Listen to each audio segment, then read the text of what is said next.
This is Charlotte Talks. I'm Mike Collins. We'll get to our scheduled topic for the day, data centers, in a moment. But first, we awoke this morning to the news that longtime Charlotte Mayor Vi Lyles will resign effective June 30th, just months after winning re-election. And here to fill us in is WFAE politics reporter Steve Harrison. Good morning, Steve. Good morning, Mike. I guess the biggest question and the most obvious one is why?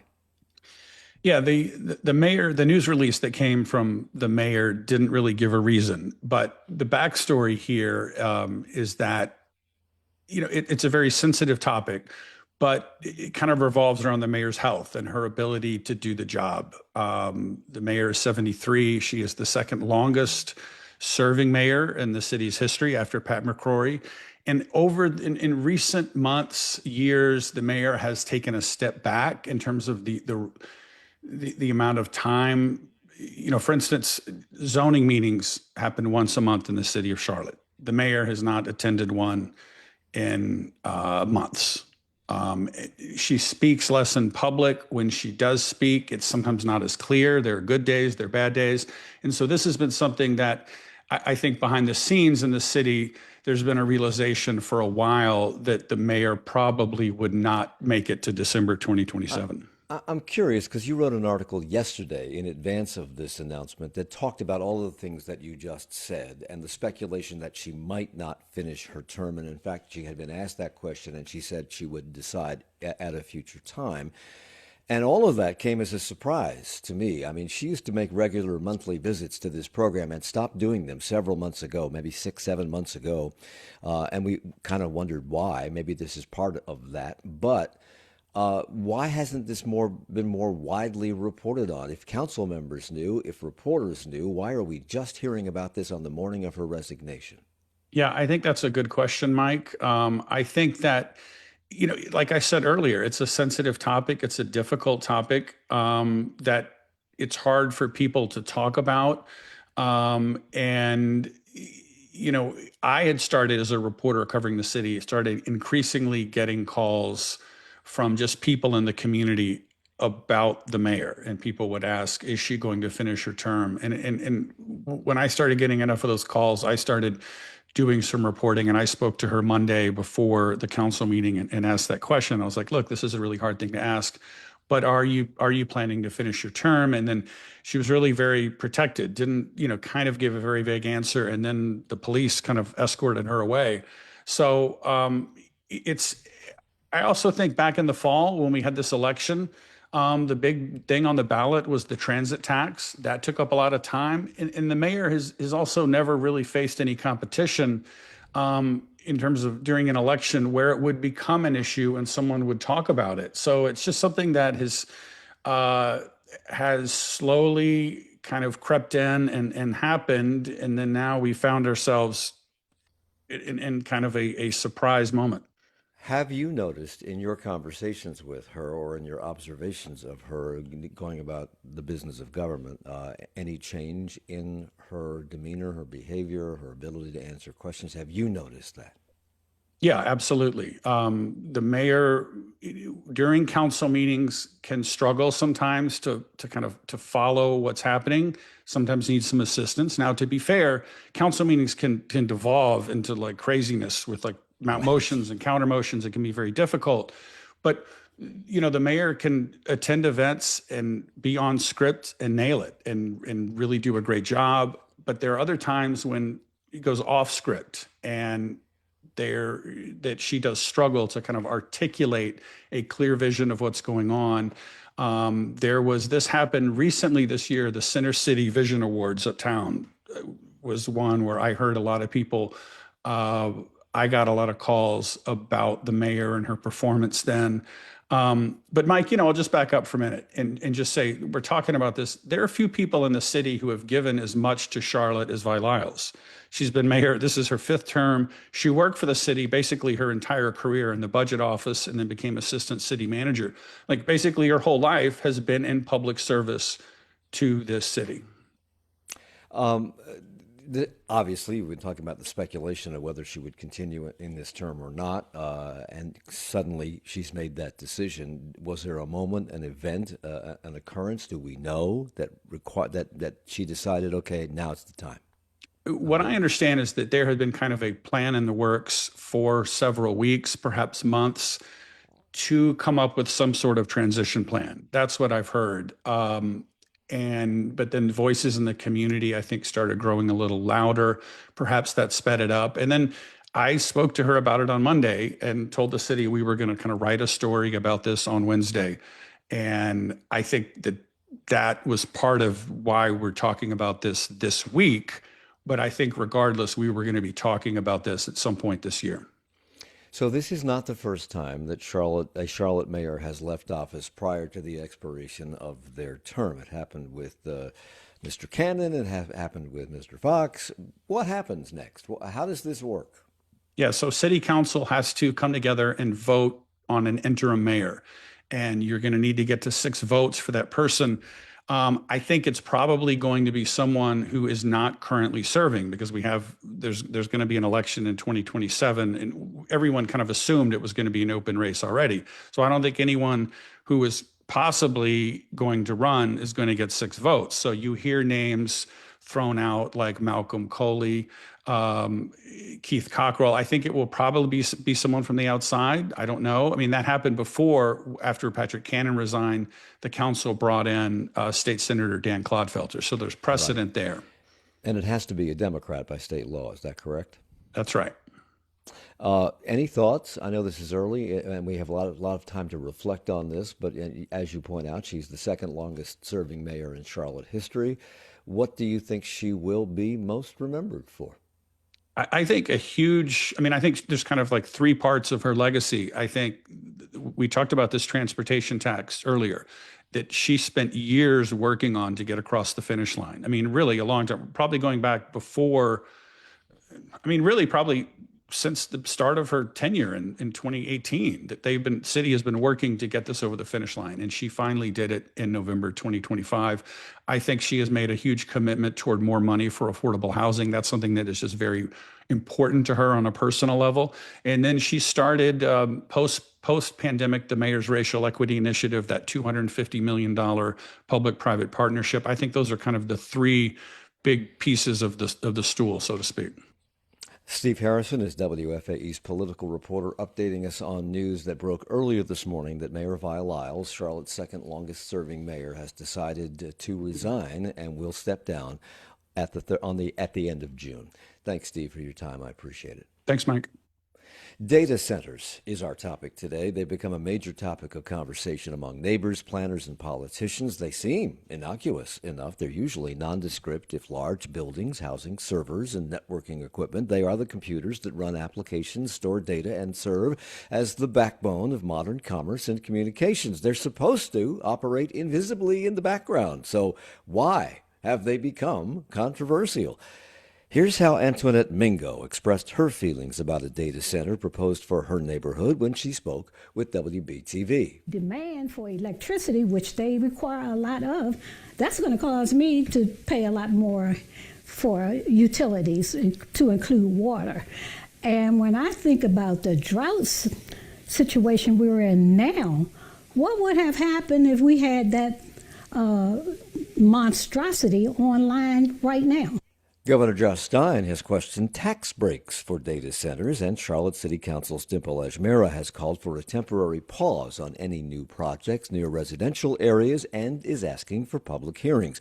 While City Council's Dante Anderson says she and many other members need more information prior to any public hearings. As an entire council, we have not had one full, robust conversation around data centers. But if the council doesn't have a baseline of knowledge, then it's not making best use of that public forum. So better to have the council caucus get caught up, and then we can have a public forum.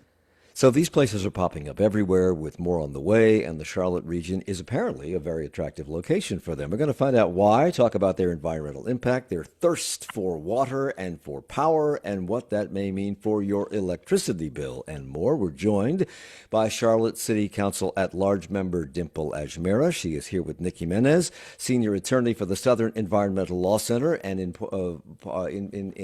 full disclosure, the Southern Environmental Law Center is an underwriter at WFAE, and Zachary Turner is here. He is WFAE's climate reporter. Good morning to you all. Good morning. Dimple, I have to start with an obvious question. Are you going to put your name in the hat to be the next mayor of Charlotte? I wasn't expecting this question, Mike. Oh yes, you were. No, I wasn't. I thought you were gonna just talk about data centers. Um, I know that there have been conversation about the future leadership of our city, but today is really about acknowledging the mayor and her service to our communities. Public service, Mike, at this level requires tremendous sacrifice, not just from the person who is serving, but also from their families. I want to thank the mayor and her family for their years of service to our communities. All right. Nick Jimenez, senior attorney with the Southern Environmental Law Center. I'm starting with you. You were here last year to talk about this very topic. But for some people, this is just hitting their consciousness, and they don't know what data centers are, what they do, or why there's controversy around them. So tell us what they are. Did I adequately describe them? What do they do? Why we need them, and why they are suddenly proliferating? Hey, Mike. So data center, I think you described it very well. Data center is essentially a warehouse full of computer servers, and those servers are doing a lot of the work that supports our day-to-day use of the internet and services like AI chatbots, but also a lot of the kind of normal cloud services like hosting pictures online or streaming Netflix. So these are now a fact of life. We need these, and we have to be in the running with them because they have to be everywhere, all over the world. Am I right about that? I think they've been a fact of life for a while. It's just been under the radar. And the big difference that I've seen is the change from cloud data centers, where they're just essentially hosting a lot of data that gets pulled off a hard drive when you need it, to the late boom that is really driven by artificial intelligence. And the kind of training and then inference that those models require. And we're going to spend a lot of time talking this hour about the drawbacks of having these data centers located in certain areas and the concerns that people have about them. But talk to me for a minute about whatever concerns there may be when we put up roadblocks to them, and which should be the greater concern. Stopping them or letting them in? I'm going to start with Nick, and I know Dimple wants to talk about this too. Nick, go ahead. So I think it's a bit of a balance. There are a lot of potential benefits that can come with data centers. Foremost, in most people's minds, probably property taxes, because they can be worth a whole lot. And if you have one, you can benefit from those property taxes, aside from the general societal use that we just talked about. So they're seen as an economic driver in that sense. And I think many of the folks working on this at the policy level don't want to prevent them from coming to the state entirely. I think SELC's position and a lot of community members is that we want communities to make informed decisions when they're deciding to let a data center in or not. And I think we need to make those decisions at a state level too. What sort of incentives are worth it? I know that Dimple Ajmera, member of council, wants to talk about that very question. We'll get to it after the break because we're coming up to one and you cannot possibly answer it in 10 seconds. So I'll cut you a break here. We're talking about data centers, why they should or should not be located here, the concerns surrounding them, and more. And we'll continue with that in a moment. It's Charlotte Talks on WFAE. On the next Charlotte Talks local news roundup, Charlotte Mayor Vi Lyles announces her plans to resign in June. The state Senate votes to pause property tax assessments for a year. Wake County delays a vote on the merger of Atrium Health and Wake Med, and the PGA is back in town. Those stories and more with our roundtable of reporters tomorrow morning at 9.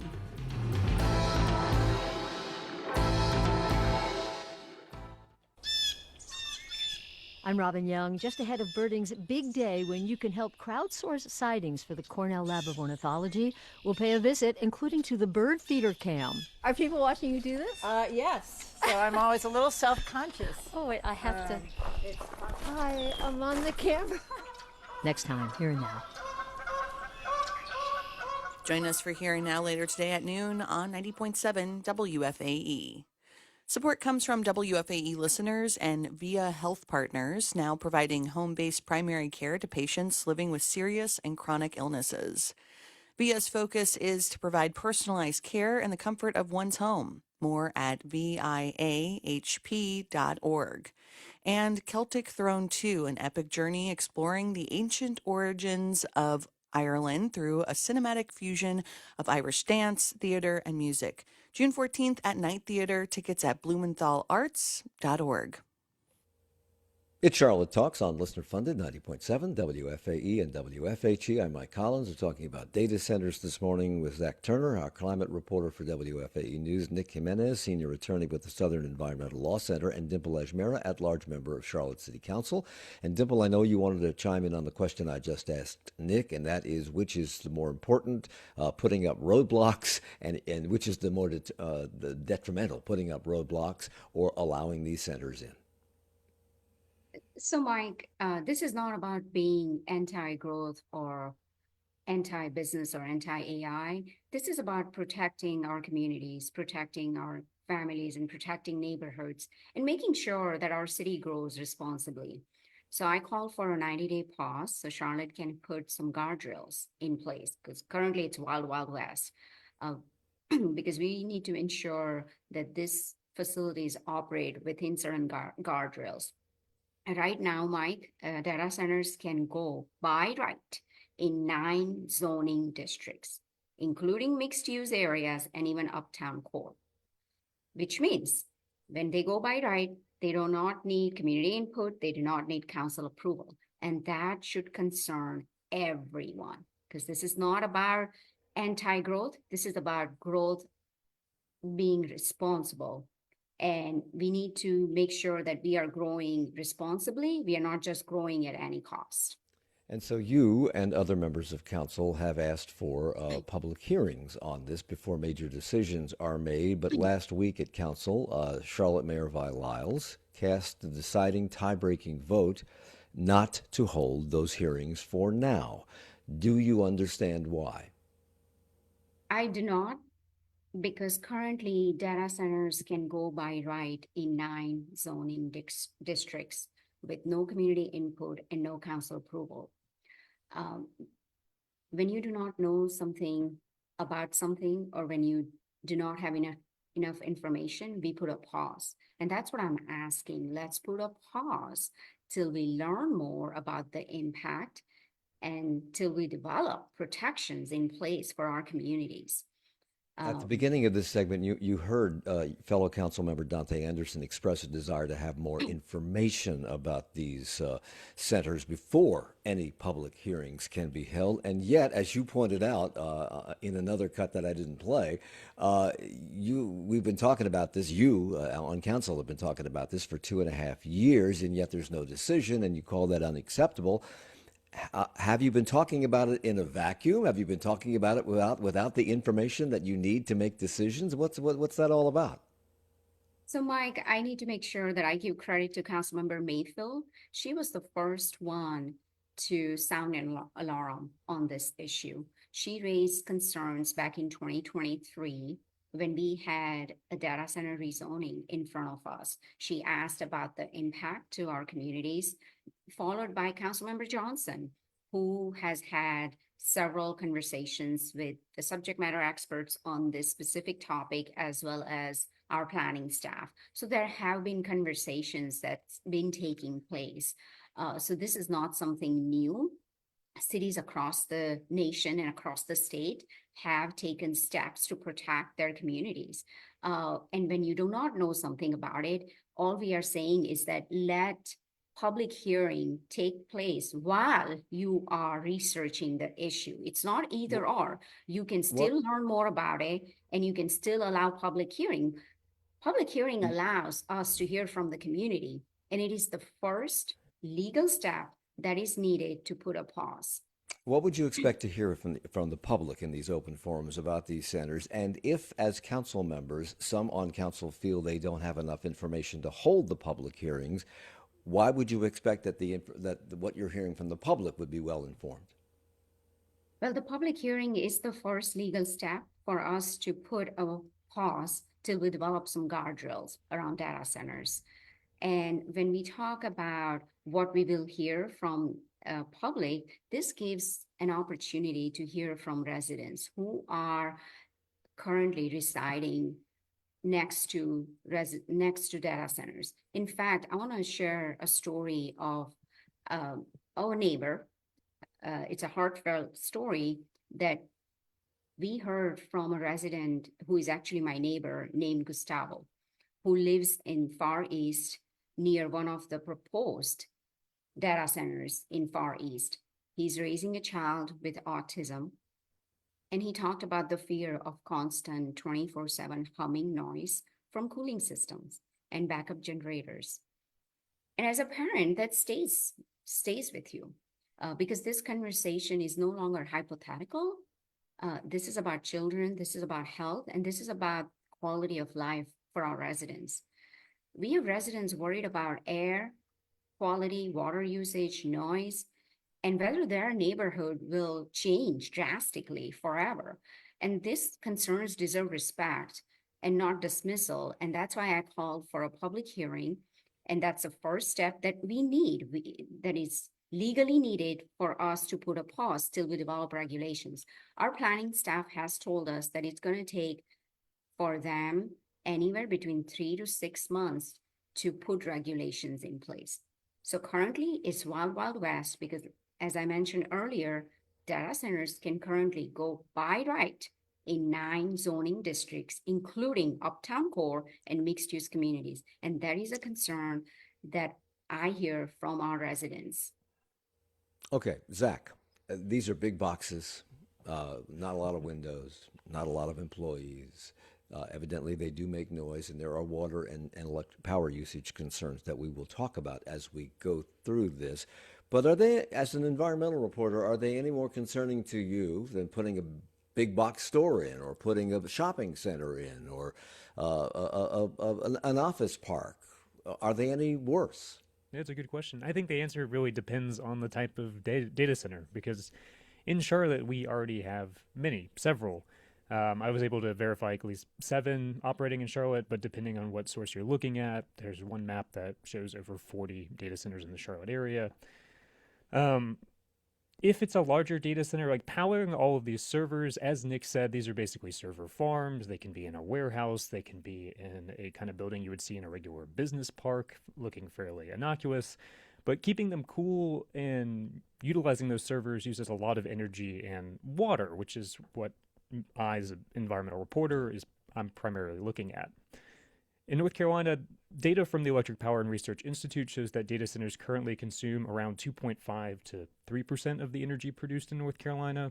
That figure is expected to increase anywhere from up to go up to about 4.5 to 9.5% in 2030. So we see the potential for that to double in the coming years. To that point, during a recent earnings call, Duke Energy President Harry Sideris said that Duke has experienced 7.6 gigawatts of new demand from data centers across its multi-state territories. They serve more than just North Carolina. Up 2.7 gigawatts since the end of last year, which is just over 4 months ago. Mm-hmm. Put 7.6 gigawatts into perspective. How much power is that? That's what Duke Energy is looking at in their economic pipeline across all of its multi-state territories. So that's not just in the Carolinas, but 7.6 gigawatts spread across that multi-state region. That is a few power plants, a few gas power plants. That could be the equivalent of more than 7 nuclear reactors in order to power that energy demand that would come from that. So in North Carolina, we're not seeing all of that 7.6 gigawatts of data center growth in our economic pipeline, but data centers do make up the majority of what we're seeing in terms of projected demand for the state in the upcoming years. Nick. Just two points. One, just as a sense of scale, you can think of a gigawatt as like a small to medium sized city. So I think Fayetteville is about 500 megawatts, half a gigawatt. So just as a sense, it's a lot. And the other point I want to make is that we're getting at this kind of lack of transparency around data centers and the shifting sands of these kind of load forecasts. Because I want to add that Duke is required to file these updates on large load additions. It filed one on May 15th or April 15th that said it expects about 8 gigawatts of large load additions over the next 10 years. This part of the country, I could be wrong about this. My impression is that this part of the country seems to be attractive to companies wanting to locate these data centers. What makes the Southeast and the Charlotte region, which includes Hickory and Catawba County and others, what makes it attractive? Yeah, I would say that comes down to, one, we already have a history with data centers. Data centers tend to want to be near some of these other facilities for co-location reasons, and also we have the infrastructure. We also have a utility, Duke Energy, that's actively courting these projects.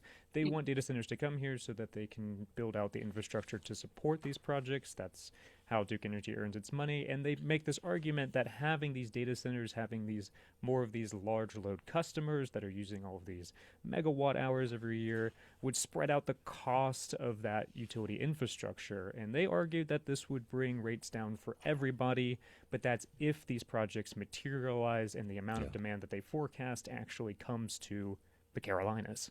Dimple. So in addition to electricity, and it puts strain on our electricity grid, there is also a concern about tax credit and subsidies, right? This facility received tens of millions of dollars in tax incentives under old state law. And when you look at our local budget, some of our revenue comes from sales and use tax. A majority comes from the property tax, but also some of it comes from sales and use tax. So we are asking local residents to bear the burden on infrastructure, right? Utilities, quality of life.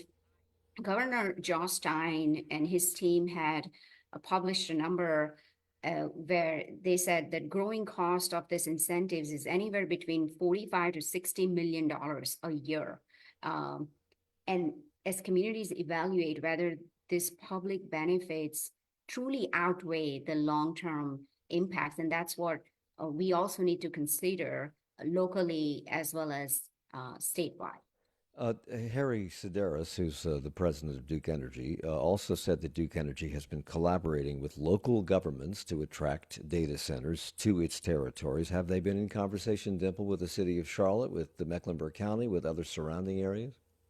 I'm not aware of any conversations.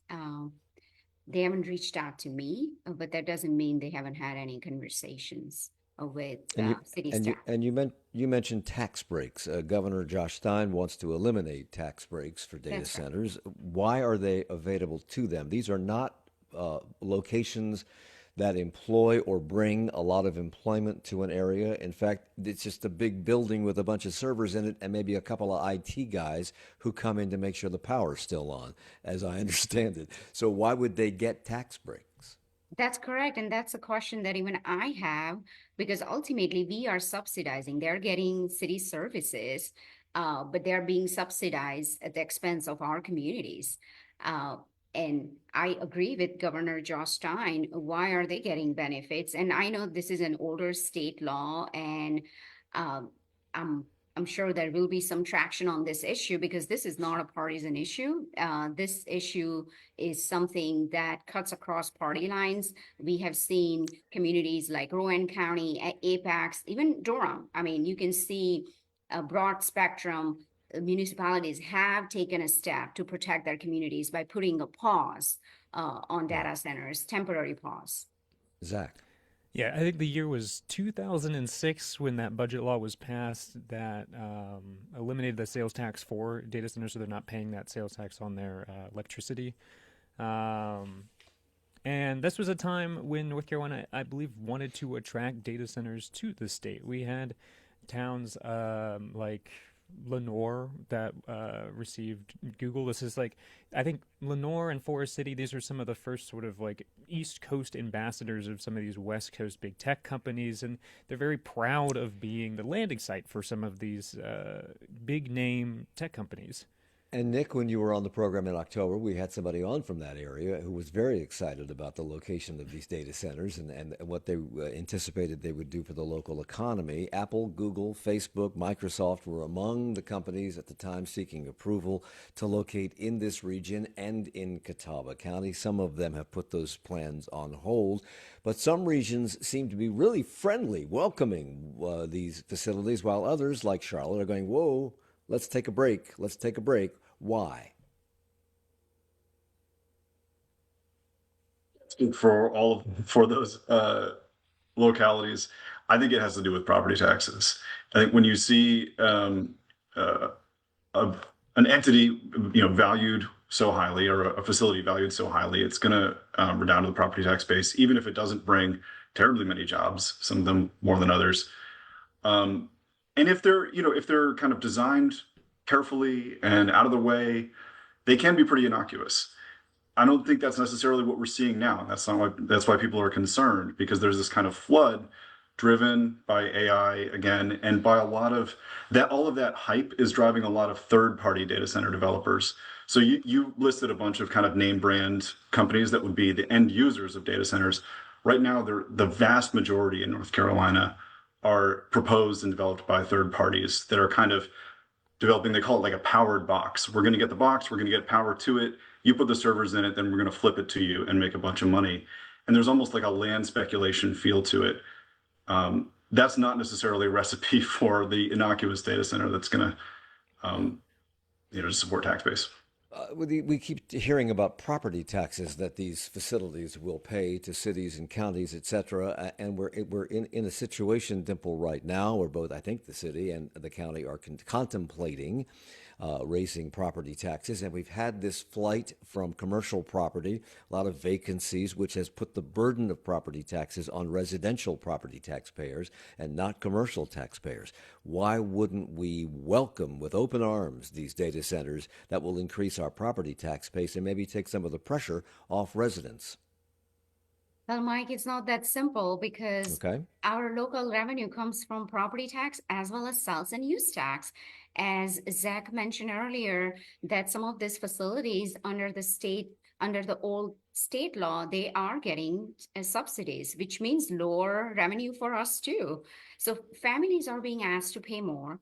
Higher property taxes are being proposed, and a 1 cent sales tax increase takes effect in July, while residents are being asked to subsidize these enormous facilities that receive major tax incentives and place huge demands on our infrastructure.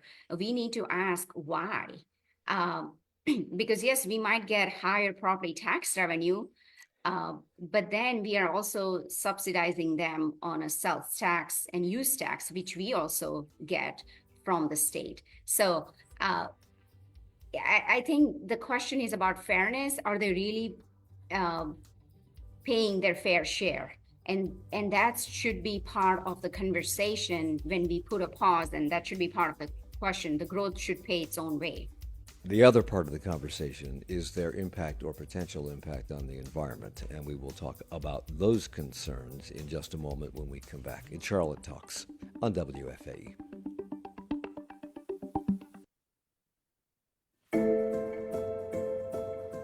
Coming up at 10 o'clock, a federal appeals court blocked the mailing of mifepristone. Then the Supreme Court stepped in for now. The pill is used in nearly 2/3 of abortions in the U.S., and for people in states with no clinics, it's often the only option available. What does all this legal uncertainty mean for patients and providers on the ground?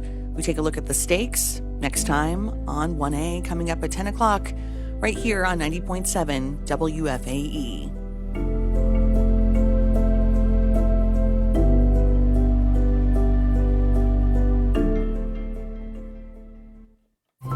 If you have a piece of property you don't use anymore, if the upkeep just doesn't seem worth it, consider donating it to WFAE. We'll assign a real estate expert to manage the process and help maximize the value. And since we're a nonprofit, your generous donation is tax deductible. The process is easy, and the impact on WFAE's future can be lasting.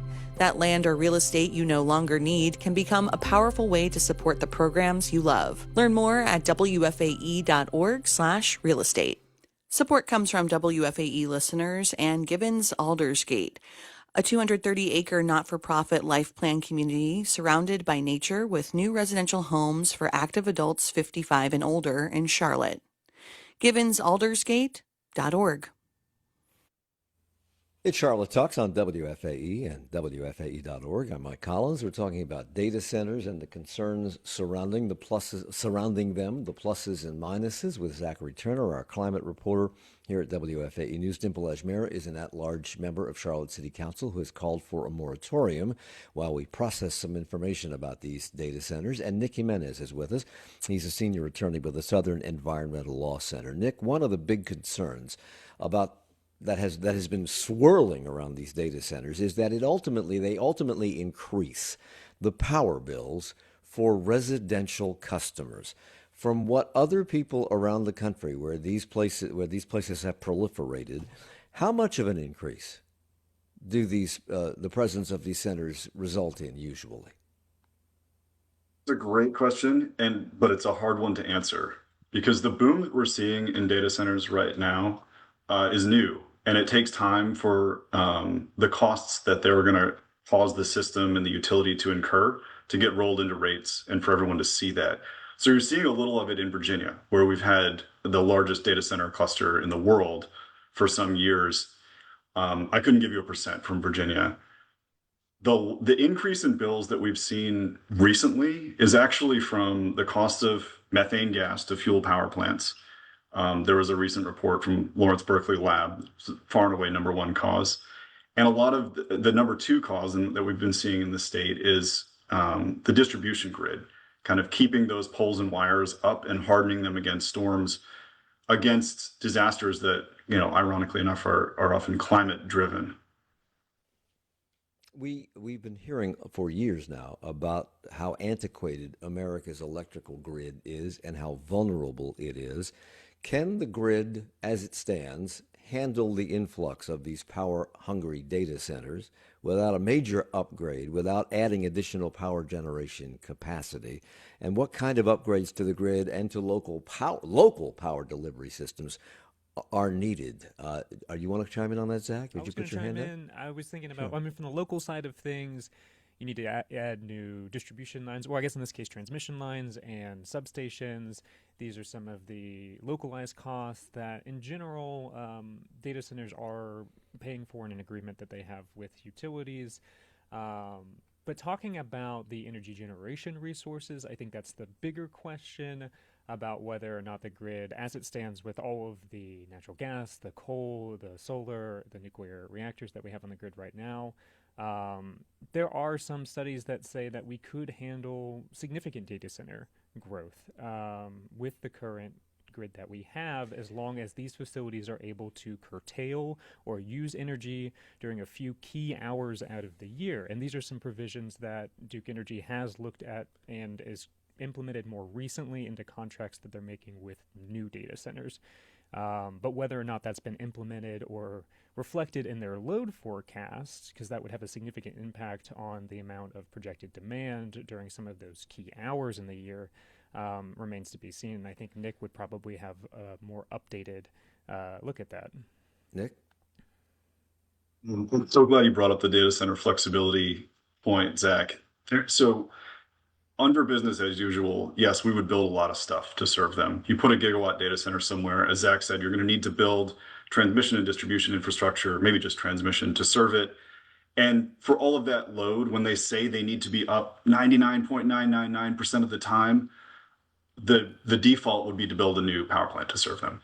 And we're seeing kind of a one-to-one correlation in Duke's long-term resource plan, where it's proposing to build a lot of gas plants.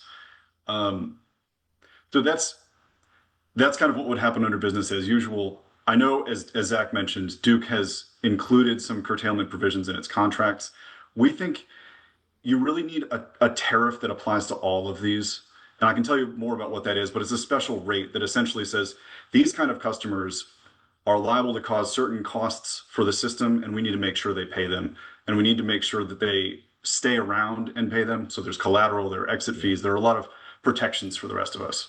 I want to come back to that in a second, but Nick, since we do have an antiquated, allegedly antiquated power grid, and we need upgrades on it, could this be the silver lining? If these companies come in demanding more power, it's requiring us to upgrade the grid, upgrade power generation. That's question number one. Could that be the silver lining? And question number two is in places where the grid has had to be improved because of these power hungry data centers, are power companies generally simply building more fossil fuel fired power plants, or are they turning to cleaner forms of power generation? I think they could be a silver bullet in theory. If we do it very carefully, they could. I was struck, as you probably know, the Utilities Commission held a technical conference on these large load additions last fall, and a representative from the Data Center Coalition said, in I'm barely paraphrasing here, lean on us to modernize the grid. Let's do that. They have oceans of money. They ought to be able to pay their way. But yes, I mean, that build out in methane gas that I described for Duke is happening nationwide. And it's, when you have a load that says it needs that incredibly high uptime, the kind of traditional thinking of what's going to serve that on a one-to-one basis is that gas plant that you can just flip on, even though they have outages and there are problems with doing that. I think we need to move to a broader picture of the grid that includes flexibility from the data center side and an integration of more resources across a broader area. Zach. I think what's interesting about that opportunity there, this opportunity for data centers to come and to help modernize the grid and influence the direction in which we go with how we're getting our power, whether that's coming from fossil fuels like natural gas or coal, or whether we're getting it from projects like offshore wind. The two ways that could happen, one is through the Utility Commission instituting something like a clean energy tariff and having something that's more institutionalized like that. But we've also seen in communities like Lancaster, Pennsylvania, I'm drawing a little bit from Katie Meyer's reporting at Blue Ridge Public Radio, where the community there signed a community benefits agreement with the data center that was coming to town. And that community benefits agreement had provisions about that data center drawing energy from clean sources. So there is an opportunity for host communities to reach an agreement with data centers through these community benefit agreements to secure provisions like getting energy from clean sources. But that requires time and that requires education of those communities, which is why a lot of communities are turning to moratoriums right now so that they have that time to consider how do we maximize the benefits of a data center while minimizing the costs. Dimple, you have been nodding vigorously during Zach's comments. Go ahead. Yes, because Zach nailed it. We have heard from various organizations, including SCLC, Action NC, Clean Air Carolinas. They have given us some ideas and innovative tools that we can use to put regulations and guardrails in place. And one example I can tell you where require data centers to generate the energy from renewable source, ask them to have solar panels. So there are avenues that there are innovative solutions out there. But then Action NC has also raised concerns around environment justice issue, because what's happening right now, Mike, is we are seeing more and more of these facilities being proposed in the Crescent, historically underserved communities. And they are becoming sacrifice zones for unchecked expansion. And that's what we need to do, is to put a pause so there is no unchecked industrial expansion at the expense of underserved communities, especially the Crescent. And we know that these facilities are being proposed in the Crescent. That's where minority communities live, and that raises serious environment justice as well as equity concerns. Zach, as you reported just this week, Duke Energy earned $1.58 billion in profits in the first quarter of this year. That's up $180 million from this time last year. Yet they've already asked for a rate hike to cover the higher fuel costs they incurred to generate power last fall. And when these data centers come online, rates tend to go up again. And that is because of the need to generate more power and to upgrade the grid, as we've been talking about. These centers are being built by some of the richest, largest technology companies in the world. Why are we paying for this? They could pay for this with pocket change.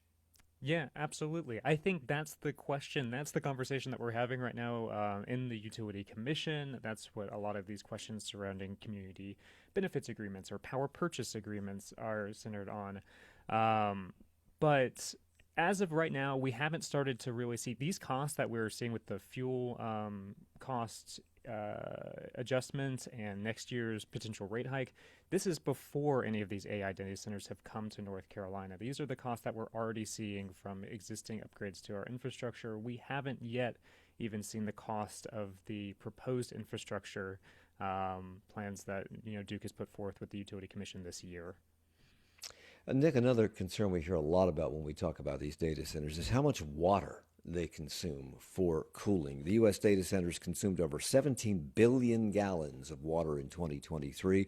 That number has assuredly increased since 2023 and was projected at the time to double by 2028. Why is water needed to cool these places in a world of air conditioning, and why aren't they operating on a closed loop system where the same water simply gets circulated around over and over and over again? Why do they have to take water out of lakes, rivers, and streams and then dump it back in at a higher temperature? Why?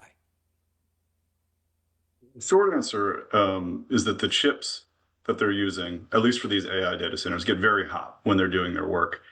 And you've got to cool them somehow. Just blowing air past them, unless you're in like Norway, is not going to do it. So the cheapest and in a sense most efficient cooling, one of the most efficient cooling methods, is to run water past them and then let it evaporate when it's hot. And when it evaporates, you're not putting it back into the river.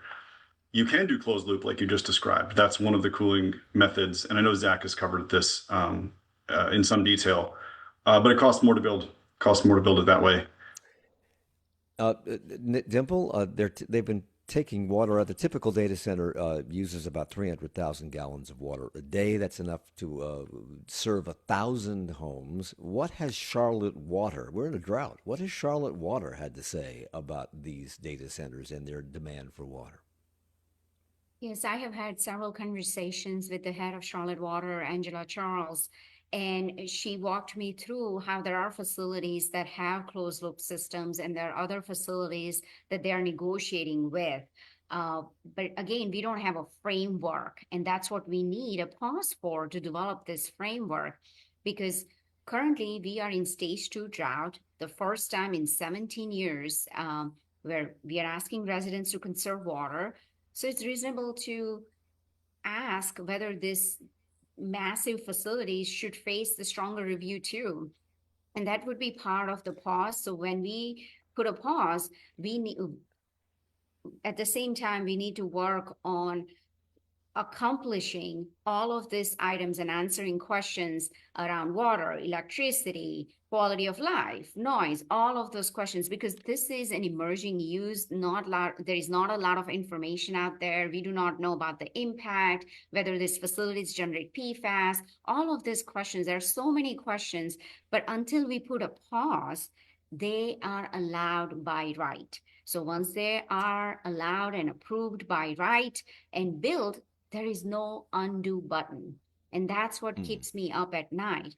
This pause is about doing our homework before the scale of development outpaces our regulations and guardrails. So I have just a couple of minutes left, Nick, and we've talked about noise pollution, that these centers have a hum about them that causes problems. We have not talked about air pollution. There's concern about air pollution from these centers. Not because these computers generate bad air, but because occasionally they have to be online 24/7, and if the power goes out, they have diesel generators as backup and they pollute the atmosphere. How big a concern are either of those? Can the noise be mitigated? And do diesel backup generators that run 0.1% of the time is that really a concern? Noise can be mitigated. The best way to mitigate it that I'm aware of is to run a different type of cooling system. So the thing that the noise comes from is I think you alluded to is the fans that run the cooling system. If you different types of cooling systems don't use those fans. I can't get into the technical details of that, but I know they're purported to be a whole lot quieter.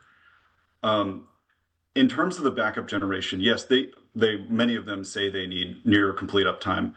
Whether that's true for all of them is an open question. Google has signed agreements to have flexible data centers.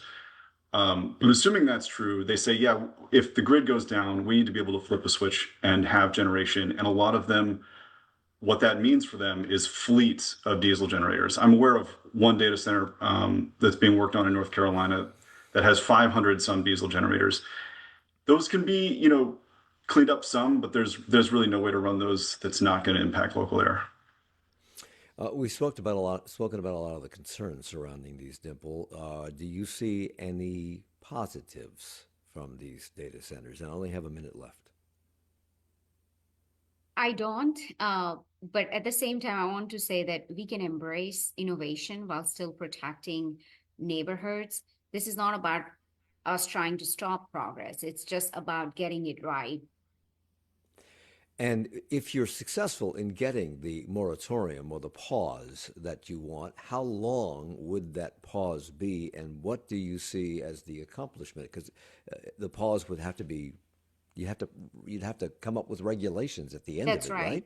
So the pause is to give us time so that we can do our homework, answer all the questions, and come up with framework and regulations to protect our communities. And the 90-day pause will give our planning staff to come back into council and say, here are the regulations we propose. And that's all. Will the city be able to do their own regulations, or will you be likely overruled by the legislature? No, this is something that city can do, Okay. like other municipalities have done in the state. Dimple Ajmera is an at-large member of Charlotte City Council who has called for a 90-day pause on any future data centers until they can figure things out. Nick Jimenez joined us. He's senior attorney with the Southern Environmental Law Center, and Zachary Turner is our climate reporter here at WFAE News. Thank you all for the hour. Thank you.